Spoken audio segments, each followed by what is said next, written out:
भगवान श्री हरि ने अपने ही स्वरूप में गोवर्धन नाथ का पूजन संपन्न करा लिया। भगवान एक दिन मन में विचार करते हैं कि ब्रज का स्वामी तो मैं हूं, ब्रजवासी सब मुझे ही अपना नाथ मानते हैं, श्री कृष्ण ही हमारे नाथ हैं। पर विचार करते हैं नाथ तो मुझे मानते हैं और पूजा इंद्र की करते। अब भगवान विचार करते हैं कि ब्रजवासियों से हम कहते हैं कि ब्रज के तो भगवान हम हैं, तो जो श्रीदामा मधुमंगल आदि भगवान के सखा है ना, वो ताल ठोक ठोक करके खड़े हो जाएंगे। चोरे कन्हैया दारी के 17 बार कबड्डी में हरायो, 25 बार कुश्ती में हरायो, तू मेरे सामने भगवान बने।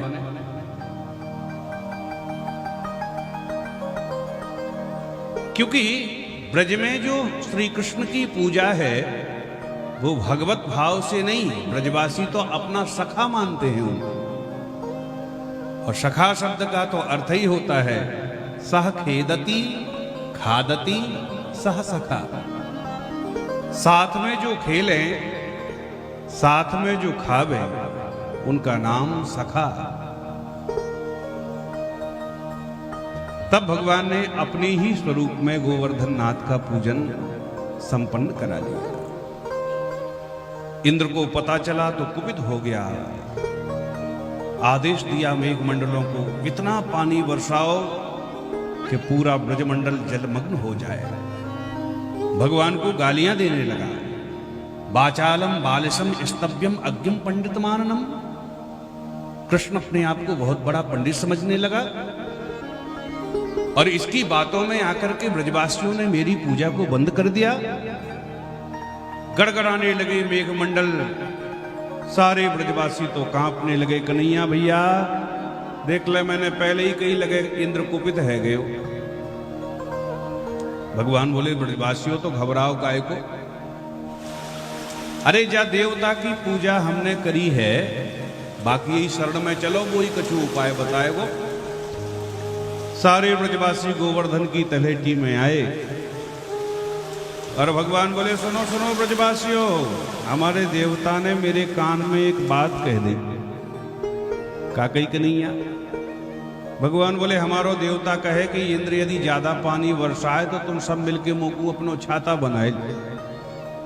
ब्रजवासी बोले चोरे कन्हैया, हम 1.5 हड्डी के ब्रजवासी और 7 कोस को ये लंबो चौड़ो पहाड़ हम ते उठ जाएगो का? भगवान बोले उठेगो का है ना, देवता नहीं कही है तो एक बार कोशिश तो करो। सब ब्रजवासियों ने अपने अपने हाथ लगाए और खेल खेल में भगवान ने 7 कोस के लंबे चौड़े पहाड़ को एक करार बिंद पर धारण कर लिया। एकेन हस्तेन दधा। पुराणांतर एक कनिष्ठ का अंगुली का भी वर्णन है।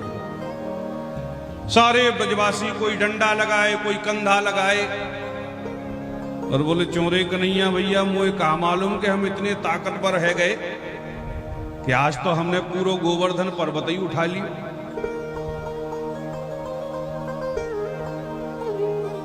7 दिन पूरे होने को आए। ब्रजवासी बोले कन्हैया भैया, जा दिनाते हमने गोवर्धन उठायो है तो हमारे तो या हाथ में दर्द है जाए तो दूसरों लगा ले, कभी कंधा लगा ले तो कभी डंडा लगा ले। पर जब ते तूने गोवर्धन में हाथ लगाए हो तब ते तू सीधो हाथ किए भय उखड़ो है। रे लाला ने एक विश्राम कर ले, तेरे हाथ में दर्द है जाएगो। भगवान बोले तो हमारे बगैर तुम गोवर्धन पर्वत को धारण कर लोगे? ब्रजवासी बोले ओरे कन्हैया दारी के तूने का समझ राखी कि मैंने ही पूरा गोवर्धन धर राख्यो है? ए लाला, तूने पूतना का मार दई, ज्यादा अभिमान में मत तने। ब मरी मराई पूतना में 10 डंडा तो हमने मारे। भगवान बोले अच्छो तो लो संभालियो। और जो भगवान ने तनक अंगुरिया नीचे करी कि सबके लाठी डंडा चटाचट बोल गए कन्हैया भैया संभालियो संभालियो। तो पुनः भगवान ने यथावत गोवर्धन पर्वत को धारण कर लिया। इंद्र ने झांक के देखा तो ब्रज में तो धूल उड़ रही, इतना सारा पानी कहां चला गया।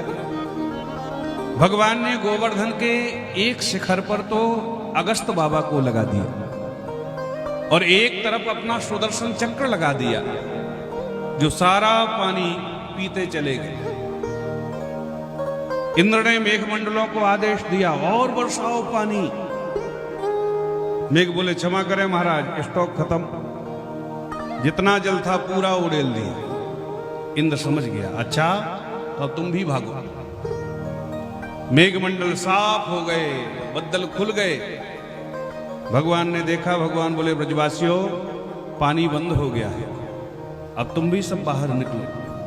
गोवर्धन की तलहटी से सब सारे ब्रजवासी बाहर निकले तो खेल खेल में भगवान ने यथावत गोवर्धन पर्वत को धारण कर दिया, रख दिया।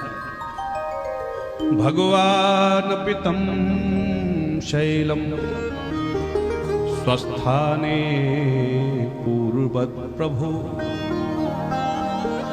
इंद्र आया और इंद्र ने भगवान का सुरभि गाय के दुग्ध से सुंदर अभिषेक किया और भगवान को नाम दिया गोविंद। भगवान तो गाय देख के ही प्रसन्न हो गए और इंद्र को क्षमा कर दिया। गम्मताम शक्र भद्रम्बा प्रियताम मेनुशासनम। जाओ इंद्र, तुम्हारा कल्याण हो। इंद्र का संक्षेप नाम है शक्र, वैसे पूरा नाम तो है इंद्र का शतक्रतु। इंद्र कोई नाम नहीं, इंद्र पदवी का नाम है। 100 यज्ञ जो कर लेता है वो इंद्रासन पर बैठने का अधिकारी बन जाता है। भगवान कहते हैं इंद्र मेरे अंदर एक कमी है, जिसके ऊपर भी मैं कृपा करना चाहता हूं तो सबसे पहले उसके अभिमान का हरण करता हूं। तुम्हें भी अभिमान था कि मैं पानी वर्षा के पूरे ब्रजमंडल को बहा दूंगा। भगवान कहते हैं इंद्र कि उल्टो बाको हर लऊं, जन धन तन परिवार, और बल उद्यम चौपट करूं, मैं दूं कारोबार। ये भगवान की कृपा है। उल्टो बाको हर लऊं, जन धन तन परिवार। तो भगवान जिस पर कृपा करते हैं उसका धन वैभव पद प्रतिष्ठा सब हर लेते हैं क्या? और यदि ऐसा प्रभु करते तो अम्बरीश जी तो चक्रवर्ती सम्राट थे, फिर उनके धन वैभव को भगवान ने क्यों नहीं हरण किया? भगवान कहते हैं पद प्रतिष्ठा धन वैभव पाने के बाद में जो मुझे भूल जाता है तो कालांतर में मैं उसका सारा धन वैभव नष्ट कर देता था। अम्बरीश जी चक्रवर्ती सम्राट होने के बाद भी 8वां याम सेवा भगवान की अपने करार विंद से किया करते थे। भगवान ने तो उनके राज्य की सुरक्षा के लिए अपना सुदर्शन चक्र लगा रखा था। यहां तक कि भगवान को प्रसाद बनाने के लिए अपने हाथों से चाकी चला करके गेहूं पीसते थे। एक बार गर्मियों का मौसम था, अम्बरीश जी चक्की चला रहे थे। इतने में क्या देखा कि